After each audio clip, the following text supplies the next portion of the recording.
all cold. You're all frozen. I have a microphone. Do I need a microphone? I have a microphone. I can be very loud if I need to be. I need to be. I'll use it for a while. You can tell me if I'm being too loud, okay? Welcome everybody. We're here to tell a few. You're very good. You are very good. We are indeed here to tell a few stories. Because, I don't know if you know, but I heard from a fella who knows that you should know that it's harvest season. Is it? Is it the time for picking and eating? Is it? I believe it is. And are you all volunteers? Have you been volunteering? Very good. Well, I have a story for you about the harvest time. Ooh. How excellent, right? Now, if you get rained on, you can just shake your fist at the sky. All right? Or get a big person and hug them for warmth. Or ask for a kind man for an umbrella. Look, there's a kind man with an umbrella. Ask the dog to play some sunshine. Ah, I forgot to introduce ourselves. How rude of me. How awfully rude. This is my dear friend Oisín. Hello. Hello, Oisín. How are you? And my name is Aaron. How are you all doing? Now, and what's your name, sir? Alex. We Alex. What's your name? Theo. Theo, do you know Alex? Alex, do you know Theo? Well, now you do. How do you know? Ha ha ha. And your name, Madame? Huh? Anya, very nice to meet you. Anya, Alex and Theo are over here. They're dying to meet you as well. Your name, sir? The Dublin County? Blake. Blake. I heard lake. I was like, wow, you're wearing blue. You look like a lake. You could be as peaceful as a lake and deep, as wisdom filled as a lake too. Blake, I won't forget it. And your name? Willow, like the weeping tree. Oh, you always seem so sad, Willow. Oh. You're not weeping, are you? You're laughing. You should be called Laughing Willow. That's great. We'll reinvent the wheel. And your name? Rebecca. Do people call you Becca? You go, no, it's Rebecca. You have to roll the R, isn't that right? I heard it tell someone, roll the R, Rebecca. And your name, Madame? One more time. Malene. Hello, Malene. That is a beautiful name. Well, I'm not going to ask the big people for their names because you know what? I'm more interested in little people. Because I know a little thing or two about those little people. Do you? You see, the little people in Ireland, they're known as the good folk, the wee people, the fairies. Have you heard of fairies? Have you? Ah, Blake has. Blake knows. He knows. He might be one of them. You see, stories go between you and me now. Rebecca, you're paying, she knows as well. You know, she knows. You see, the thing about the wee people, those fairies, they're not the Tinkerbell type of fairies. They're the Tua de Danann. Say it with me. The Tua de Danann. One more time for luck. The Tua de Danann. You won't forget that, will you, Willow? Because that's the name of the people that came from before. And before the once upon a time, that's right, a long, long, long time ago, there were people, they were shape-shifters. They could turn into a bird, a hawk, a bull, a boar, or even a weeping willow if they wanted to. And because they were so in tune with the land, they could change their shape if they wanted to. And the king of all of these people was the Dog Damour. His name was? The Dog Damour. Say it with me. The Dog Damour. That's right. The king of the Tua de Danann was the Dog Damour. The good God. They were God-like people. These people, you understand. And there was nothing the dog they liked more than having a party, having a feast, having a great celebration around about this time. You see, when the harvest was dug and when they were eating their fill and they wanted for nothing, they would celebrate with music and dancing and lapping and singing and dancing and playing. A bit of this, a bit of clapping, a bit of dancing, a bit of eating, a bit of drinking, a bit of singing, a bit of Irish, you know yourself. They were having a great old time. And they were going left, right. And the Dr. Moore, well, he had a beautiful, amazing instrument. It was called, what was it called, Oisín? Uchtana. Uchtana. Say it with me, it was called? Uchtana. Hello, we've been waiting for you. Your name is? Bonnie. Oh, Bonnie. Bonnie, wee lass, how are you getting on, Bonnie? Are you all right? I've gone into Scottish now, because sorry. It happens to me every now and again. When I hear a Scottish word, I just go into Scottish words. The language just come out of me. Bonnie, wee lass. Sorry, did it again. I love your umbrella. It's beautiful. Anyway, don't worry, Bonnie. We've been telling the story of who? You know her. Come on, Rebecca. The Dr. Moore. All right, we're paying attention. We're on it. The Dr. Moore. You can sit down, Bonnie. You can have a seat. You can make yourself comfortable. We're all really excited that you're here now. Anyway, the Dr. Moore was having such a celebration because he was about to play his harp. The beautiful magic harp, whose name was Uchtana. Say it with me. Uchtana. Now, this was a magic harp because he could play onto this harp any emotion he wanted his listeners to feel. So if he wanted them to be happy, he would play a happy song. And everybody would be instantly joyous, glee-filled, dancing and merry-full, and oh, so happy they would be. Oh, indeed, just like you and me. Now, if you wanted people to feel sad, and I shed a tear and think about all of the sad things in life that no one really wants to think about, they play a sad song, and everybody would start crying. Or, if he wanted the party to end, he could play a sleepy song. And everybody would. Wake up, Leg. Don't be falling asleep. Alright? Oh, not yet. Now, he loved this harp more than anything because it was the Dr. Moore's job to play the seasons into time. So when it was spring, he'd play the tune of summer, and summer would come along. And when it was time for autumn, and the leaves start turning brown, and the wind start coming cold, well, he would play a colder sort of song. And even when the winter winds blustered, he would keep the music going in the land to make sure that people could strive and have something to look forward to. He loved this harp, and the harp was called Uchtana. But I'm like, Uchtana, it's not right, Bonnie. You got it.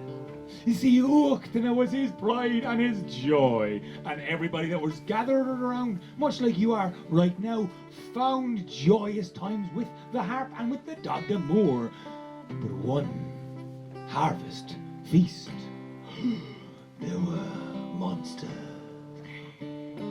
creepy crawling, evil spirits.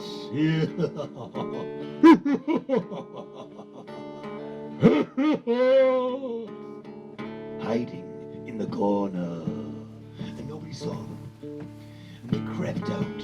When the doctor wasn't looking, they crept and they stole the harp away. Oh my goodness, are you all getting soaked? There's a man working ferociously to try and put a tarp up. Don't you worry. He's going to get you covered. You're going to have a silver roof over your head in seconds. Don't you even think about it. You'll be dry in no time, believe me. Bonnie is playing it safe. She doesn't believe it. She thinks she's better off underneath her umbrella. And these guys got it. Good rainproof, good rainproof. Now, you're doing great. You're doing great. Okay. Now the doctor wasn't paying attention. The doctor was running around trying to help everyone out because the rain was coming down on their party too. So he was trying to get covering for all of the people like me and you. Just like today. And the monsters, they crept out with a long arm. They picked up the harp and they ran away. For a whole year and a day, Ireland didn't know what season it was. It became murky and grey all the year round. a middle cold. It wasn't summer, it wasn't autumn, it wasn't winter, and it wasn't... What's the other one? Ah, well done. Yes, you're paying attention indeed. Well done, well done. We know the season's excellent. Isn't that right, Willow? Now, we're very happy because we have the doctor. The doctor managed to get the heart back. Just don't worry about it, okay? Don't get too afraid here, okay? This is a happy ending, Bonnie. Don't you worry about it, okay? It's a very good story, but right now, the doctor had no harp, and he went the length, the breadth, the east, the south, the whole way around Ireland looking for the harp, and he couldn't find it. And he was going out of his mind crazy, because he had no harp, and he couldn't play his favourite instrument. And he couldn't have parties, and he couldn't sing songs, and he couldn't tell stories without his famous harp. Whose name was? Well, his name was Dr. Moore. What was the name of his harp? Uchtana, yes! You are learning very subtly. I'm teaching you the crafts of things. Well done, Willow. You got it too. I know you did. Now, Uchtana was still missing. What are we going to do without Uchtana? Don't worry. Lou love father. Lou of the long hand. Does anyone know the name of the month in Irish for August? Does any big people know that? He's Googling it. No goggle boxes here now. You can't be cheating over here now using the goggle box. The Irish word for August is Lunasa. Aha! So, this man that I'm telling you about, Lou Love Fada, what was his name? Lou Love Fada. Say it with me. Lou Love Fada.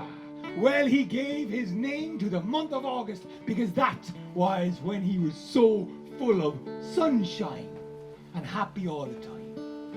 And Lou was a famous king of the Fae. And he said to the Dr. Moore, don't you worry, don't delay. We will find this harp. We will go up to the North Islands, where the Fear Bullock, these are the creatures, monsters that live beneath the sea. And he knew where they would be. You see, Lou knew a thing or two, and so he brought the Dr. Moore along with him. And they went all the way up, and they got to the coast, and they started swimming.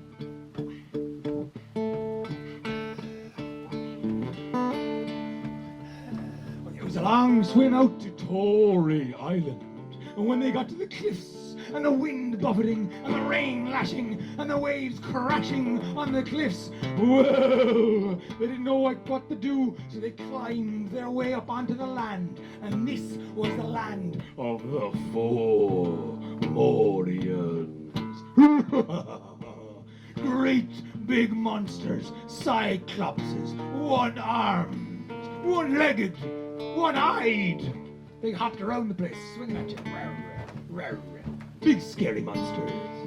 Now some say they were one-eyed, one-armed, and one-legged, but maybe they just had one eye for taking things, one arm for stealing things, and one leg for kicking you in the bottom.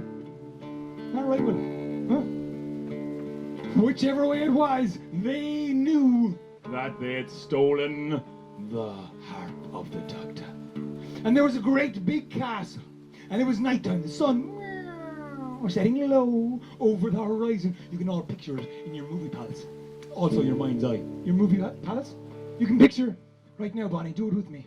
You're picturing a beautiful sunset. It's not raining at all. A beautiful sunset over the waves. The movie palace is showing you the screen. And it's oh so beautiful and peaceful and serene. Isn't that right? Now, they heard snores coming from the great big castle door. And they opened the door.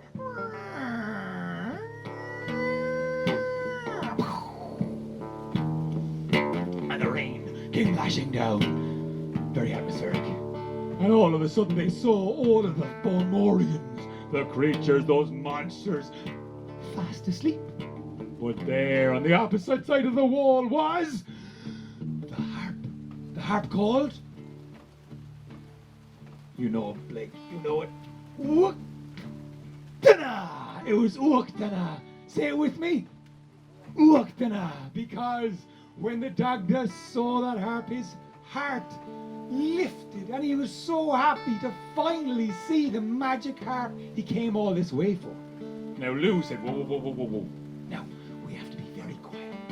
The monsters are sleeping. Shh. We'll tiptoe around them. We'll just we'll pick up the harp.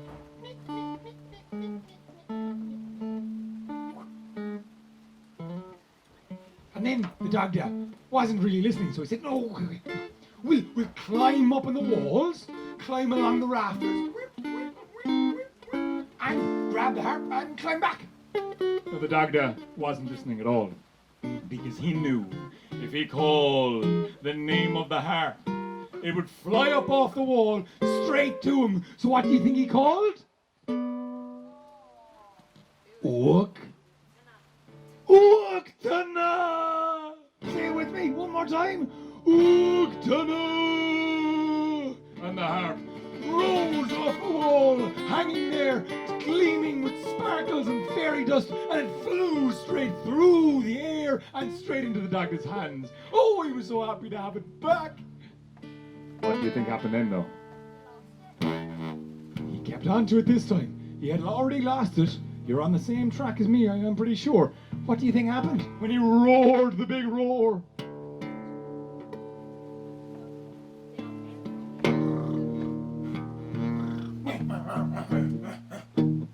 All of the monsters, they woke up. And I don't know how cranky you are when you wake up, Rebecca, but I'm very cranky. I'm very cranky. Are you pretty cranky when you wake up? I'm pretty cranky. And all of these monsters were so cranky when they woke up.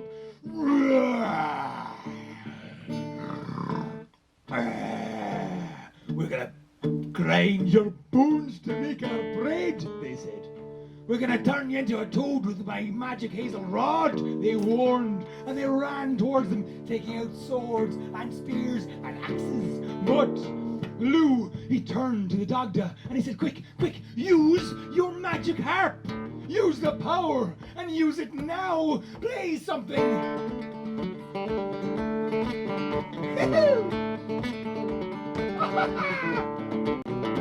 Oh, and they all forgot about being angry. And they all had a great old time. And they were laughing. They forgot all about the things. They were laughing, rolling around, crying with laughter. They were oh, sides being actually hurting and laughing. It was so sore they were laughing so much. It was painful, like they were literally hurting their sides. They were laughing so much. Oh, the laughter.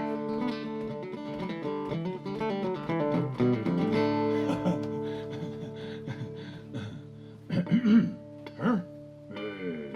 Wait a minute. We weren't happy at all. We were very angry. Indeed. And so they picked up their knives and their swords and their axes and their willow whips, and they came running at the doctor and Lou again. And Lou said, Doctor, do something quick. And he played a sad song. He played such a sad, miserable, heartbreaking song that everybody, including you, I know you were holding back the tears with him. I know you really wanted to cry. I can see the tears falling off your face. There's loads of water falling off your face. They're all tears. They were crying so much. It was such a sad song. And they forgot about being angry.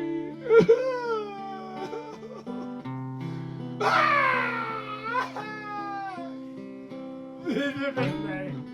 Not even try to smile, Blake. I know you're putting on a strong face, but it's too sad right now.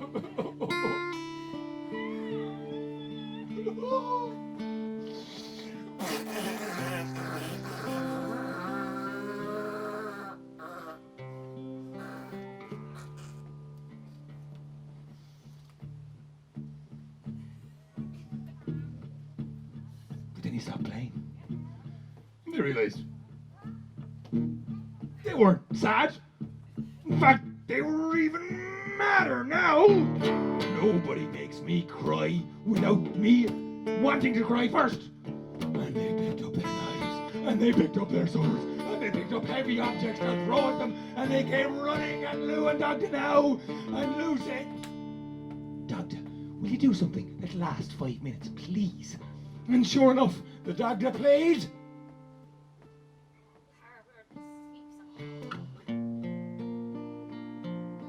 All of a sudden, everybody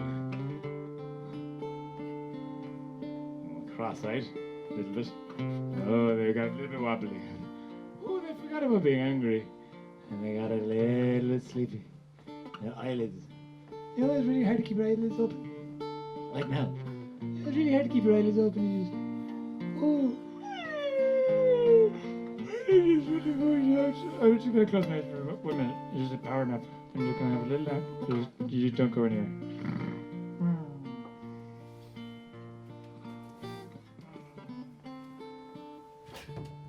Just like that. They crept away, backing away slowly from all of the Fomorians and all of the monsters on Tory Island. And they thought, oh, we won't be back here anytime soon. The Doctor and Lou, they brought the harp named Uachtainna back to Ireland, where it remains somewhere under a hill to this day.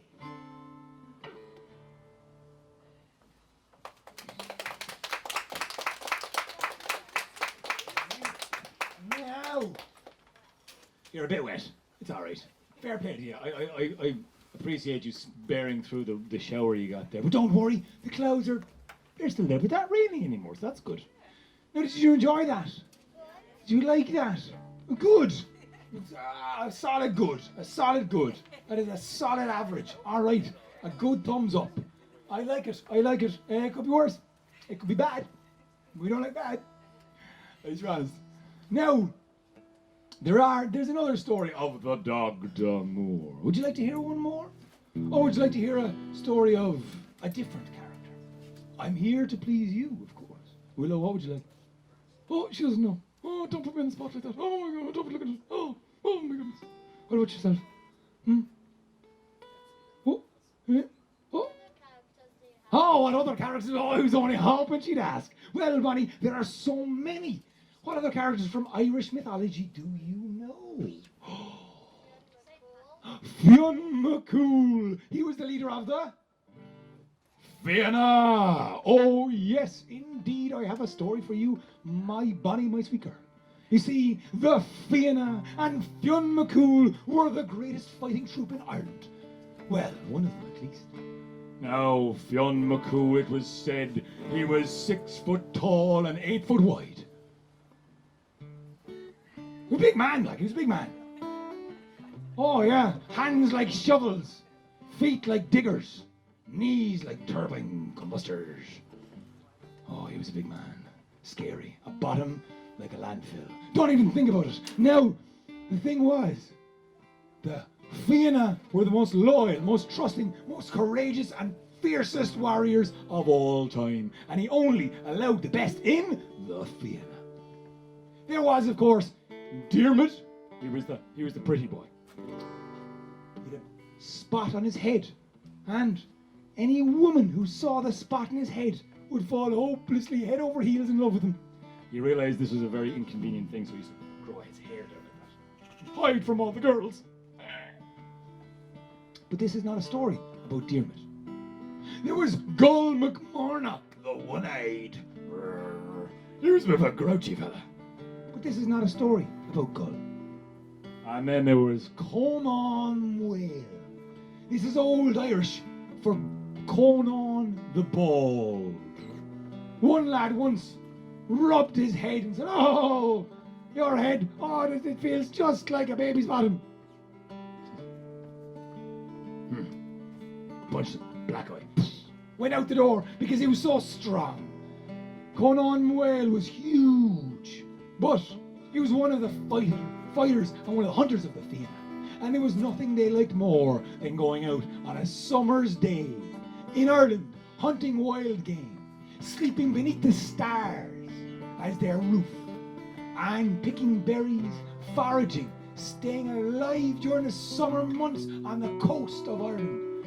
And in the winter times, well, they would be welcomed by the kings, and they would be told, telling stories, playing music, singing songs, and telling poetry, just to inspire a new generation of storytellers, just like yourself. And this would always go on year to year, and they would always gather stories, adventures as they went.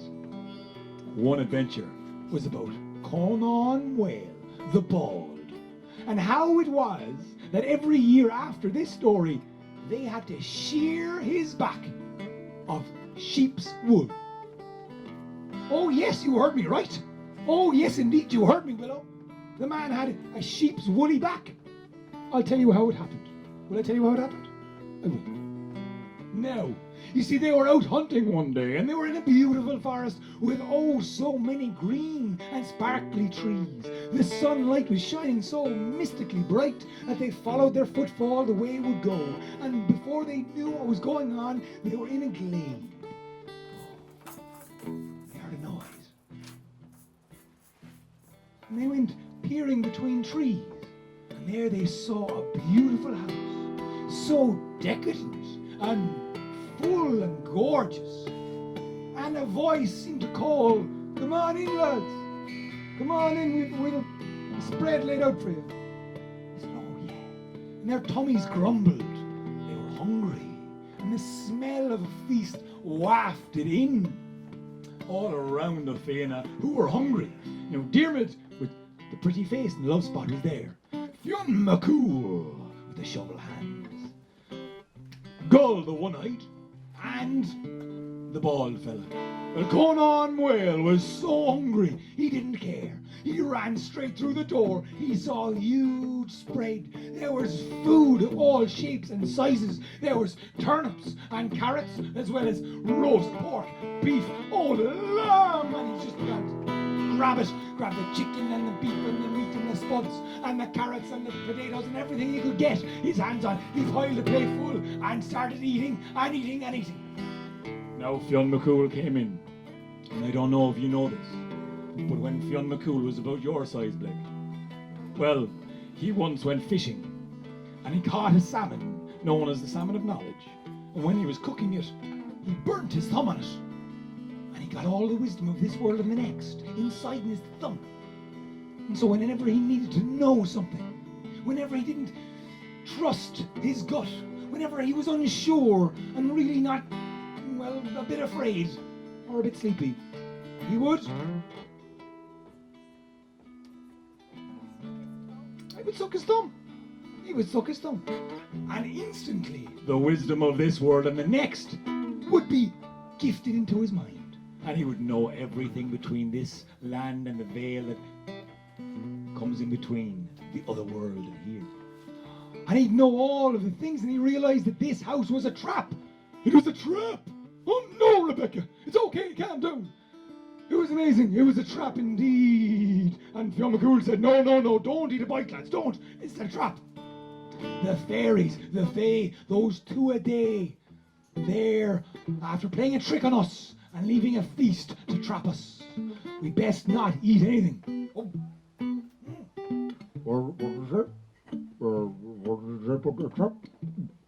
Said Conan Whale.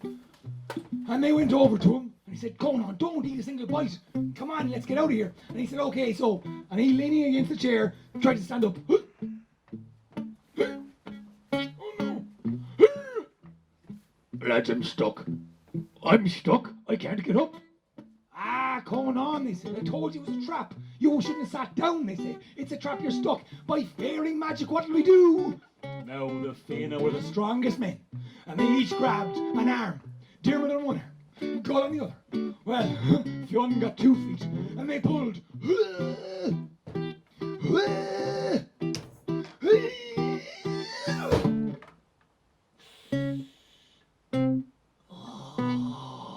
Oh, they looked back. A whole sheet of skin was stuck to the back of the chair.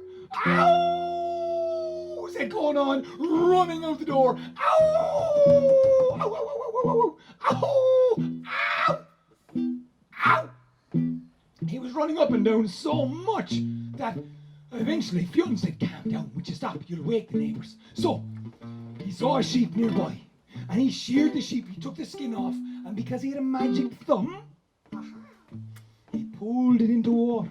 He poured it on to Conan's back, and he stuck the skin of the sheep onto his back. A big black sheep, and the hairy wool of the sheep was forevermore on Conan Whale's back. And when it grew out too long, they had to shear it and make a jumper of it, much like the jumper I'm wearing today.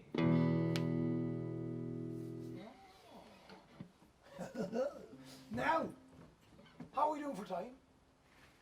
She's just gone 9 minutes to 6, and Conan Whale's back here is sitting right beside Yara. Oh yeah, the white one. Ah, there you go. Yeah, look at that. Didn't want to interrupt you, but Ah, you're just ready to Oh my goodness, I really should have seen that, shouldn't I? courtesy of our fine freckles. Look at that. Would you like to have that now on your back every year? Be sheared off. Would be a bit cheap. Nice and warm. Be nice and warm. Wouldn't be very good waterproof though. Imagine getting soggy and wet and that. It is waterproof. I know, yeah. All right, Smartart. Now, did you enjoy that? Did you like those stories? Yeah, very good, very good. We've time for one more short one. Do you want one more short one? You sure, Bonnie? Do you have attention span? One last short one. Will you tell him one last short one? Well, make some time to go on the show. Oh, on Tailbug. Okay. Well, we're coming up to Halloween. Now, this is a very short story. Don't worry. We're on the way out. There was a lad named Lorcan McLaughlin. And well, every Samhain Eve he knew the veil between this world and the next grew a little thin. And he didn't really know which way it would go.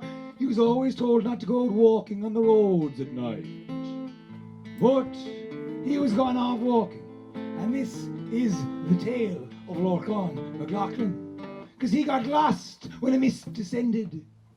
He might have been caught by the Far Leah, the grey man, who descends mist and scares you all around, confuses you. He didn't know which way he was going, and suddenly he was in a bog. And he was walking through this bog. Squelchy, squelchy, squelch, squelchy, squelchy, squelch, squelch. And he was walking until the moon was shining bright in the sky. And suddenly he saw it. There it was, sticking out of the ground. He peered closer. It was indeed exactly what he thought it was. It seemed to be. He wasn't quite sure. He'd have to pull it. You heard it.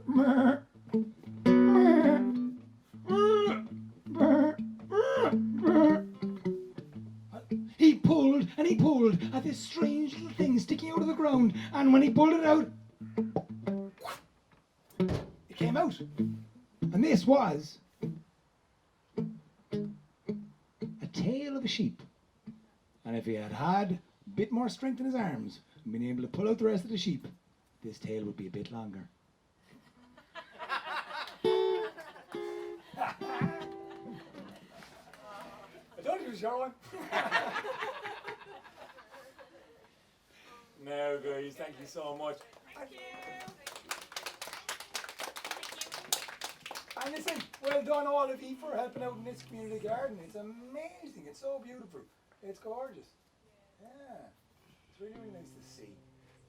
Fair play to you all. Thank you. Yeah, very welcome. Well, if you ever want any more stories, you can look us up on YouTube. Candlelit Tales. We have stories and illustrations along with a little series called Candlelit Tales. And you can check us out there if you want some more. Until then. Thank you. Might see you again. Thanks so much. Thank you.